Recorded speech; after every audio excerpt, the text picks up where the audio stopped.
Good morning বন্ধুরা, welcome back to my channel. তোমরা কেমন আছো? আশা করছি ভালো আছো। আমিও ভালো আছি। বড়দের প্রণাম জানিয়ে ছোটদের অনেকটা ভালোবাসা জানিয়ে আজকে ভিডিওটা শুরু করছি। তো দেখো, সকাল থেকে ভিডিওটা শুরু করছি। তো আজকে সকালটা হচ্ছে অন্যরকম, মানে আমার বাড়ি থেকে না, তো এটা হচ্ছে কার বাড়িতে জানো?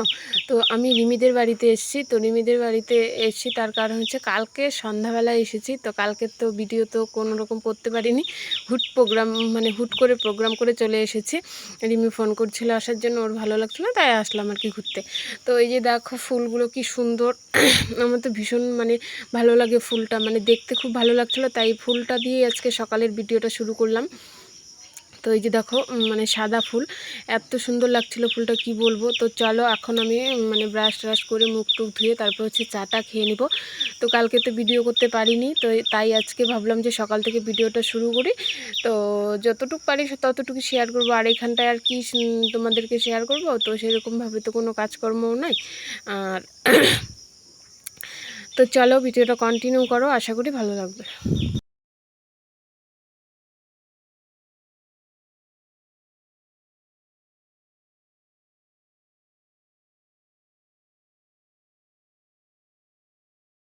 তারপর এদিকটায় দেখো, এই যে শাক ধুয়ে রেখেছি। তো ওগুলো শাকগুলো আমি ধুয়ে এনেছি। এই যে মাছগুলো আমি ধুয়ে নিয়ে এসেছি। তো এগুলো রান্না করবে। আর হচ্ছে এদিকটা দেখো মাছের মাথা ভেজে রেখেছে, তো আরও ভাজছে আর কি। এদিকটা মাছের মাথা বেগুন দিয়ে করবে, আর এদিকটা রিমি রান্না করছে। তারপর দেখো আমি একদম স্নান টান করে পুরো চলে এসেছি। তো এই যে দেখো ছেলে খাচ্ছে, আমি এখন খেতে বসবো। তো চলো খেয়ে নেই। তো দেখো কি রান্না করেছে, এই যে মাছের মাথাগুলো দিয়ে আলু দিয়ে বেগুন দিয়ে করেছে। তারপর হচ্ছে পাঁপড় ভাজি, ডিম ভাজি। তারপর হচ্ছে যে ছোটো দারকেনা মাছগুলো চচ্চড়ি করেছে, এই যে ছোটো মাছগুলো। তো চলো খাওয়া দাওয়াটা সেরে নিই। তারপর হচ্ছে একটু তোমাদের মুরগির ফার্মে গিয়ে মুরগির বাচ্চাগুলো দেখে দেবো। তো এই যে দেখো মুরগির বাচ্চাগুলো, এগুলো হচ্ছে কি জিএসটি মুরগি বলে, ওদের মুরগির ফার্মও আছে। তারপর হচ্ছে সুপারি চাতাল আছে, তোমরা তো জানোই সুপারি যে আমরা বাড়িতে কাটি। তো ওদেরই চাতালে সুপারি আমরা কাটি, আমাদের বাড়িতে দেয়। তো এই যে দেখো মুরগির বাচ্চাগুলো কি সুন্দর। তো ভাবলাম যে একটু ভিডিও করি। তো এত সুন্দর জিনিস দেখে ভিডিও না করলে হয়। তো এই যে দেখো মুরগির বাচ্চাগুলোকে খাওয়ার জন্য দিকটায় তাড়িয়ে দিচ্ছিল। তো এই যে দিদি তাড়িয়ে দিচ্ছিল আর কি, রিমি শাশুড়ি। এই যে দেখো তারপর হচ্ছে দিকটা রিমি শাশুড়ি হচ্ছে দিদি খাবার দিচ্ছে, যে মুরগির বাচ্চাকে জল দিচ্ছে আর কি।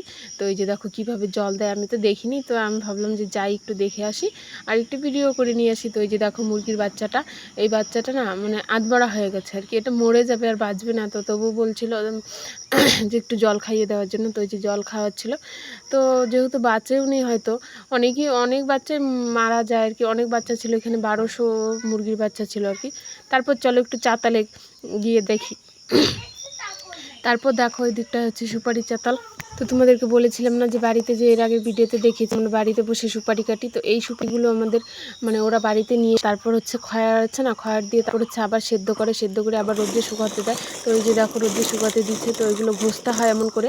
তো এর আগে রিমির বর আর কি দুবার করে ঘষে গেছিলো, তাই আমি একটু তোমাদেরকে এভাবে ঘষে দেখাচ্ছিলাম। ওরা দু হাতে সুন্দর করে ঘষে। তো একটা যে সুপারির মধ্যে যে চিকলা ভাব আছে না, আঁশের মতো কীরকম, ওটা আর কি উঠে যায়। তো এত সুন্দর সুপারিগুলো শুকিয়েছে, কি সুন্দর শব্দ করছে দেখো, খুব সুন্দর। তো তারপরে দিকটায় দেখো, এই যে দেখো প্লাস্টিকেও নিচে মেলানো আছে। এতগুলো সুপারি তো আর একবারে হয় না। তারপর দেখো রাত্রেবেলা একদম চলে এসেছি, সন্ধ্যাবেলায় চাটা খেয়ে। তারপর হচ্ছে রিমি বলছিল কাকি তুমি একটু মাংসটা চিকেনটা রান্না করো, আমি একটু খাবো। তো নিজে রান্না করলে নাকি ভালো লাগে না। তো এই যে দেখো পেঁয়াজ রসুনের দিকটা কাটতে বসেছি। তো আমি বলে কি আমি কেটে দিই না, আমি ভাবলাম যে না আমি কেটে কুটে নিই, তারপর হচ্ছে তোমার কিছু করতে হবে না। তারপর আমি চিকেনটা রান্না করব আর কি। তো ও বলে যে ও নিজে রান্না করলে নাকি ওর ভালো লাগে না। তো আমি আজকে চলে যেতাম বাড়িতে, তো আজকে যেতে পারলাম না আর কি। তো অনেক যাওয়ার জন্য অনেকই চেষ্টা করেছিলাম। তো ওই যে দেখো চিকেনটাও ধুয়ে নিয়ে এসেছি, আর এদিকটা সব কিছু রেডি করে নিয়েছি। তারপরে চিকেনটা বসিয়ে দিব, পেঁয়াজ রসুন আলু আদা লঙ্কা সব কিছু কেটে কুটে সব কিছু থালার মধ্যে রেডি করে নিয়েছি, এখন হচ্ছে বসাবো আর কি। তো দেখো এই দিকটা রান্না বসিয়ে দিচ্ছি, চিকেনটা আর কি সম্বাদে বসিয়ে দিব। তো এটাই রিমি ফোনটা ধরেছিল রিমি, তো বললো যে কাকি তুমি রান্না করছো, তোমাকে ভিডিও করে দিই। আর কি গরম বুঝতেই পারো, এত গরম কি বলবো। তো এই যে দেখো গরম একদম পুরো আমি ভিজে একদমই হয়ে গেছি। তো তার মধ্যে হচ্ছে শাড়ি পরে নেই আমার অভ্যাস। মানে শাড়ি তো গরমে পরি না, নাইটি পরি বেশিরভাগ। আর রিমিদের বাড়ি এসে শাড়ি পরেছি, একদম পুরো পিটি ভিজে একদম একাকার হয়ে গেছে, এত প্রচণ্ড গরম লাগছিল কি বলবো। মানে গরমের মধ্যে শাড়ি পরে সহ্যই করতে পারি না, এরকম একটা অবস্থা আর কি। তো ওখানটায় তো আর গিয়ে নাইটি পরা যাবে না, তাই আর কি। তো চলো আমি রান্নাটা করিনি, তারপর আবার আসছি। তো এই যে দেখো বন্ধুরা, আমার চিকেনটা হয়ে গেছে। তো শুধু চিকেনটাই করেছিলাম, দুপুরে মাছ টাছ সব কিছুই ছিল, দুপুরে কী কী দিয়ে খেয়েছি, তো শুধু চিকেনটাই করেছি। তো দেখো চিকেনটার মধ্যে কিন্তু কোনো শুকনো লঙ্কা দিইনি, তো কাঁচা লঙ্কা দিয়ে রান্না করেছি, তাই কিন্তু সেরকম একটা কালার আসেনি। তো আজকের ভিডিওটা আমি এখানেই শেষ করেছি। কেমন হয়েছে ভিডিওটা তোমরা কমেন্টে জানিও। দেখা হচ্ছে নেক্সট ভিডিও।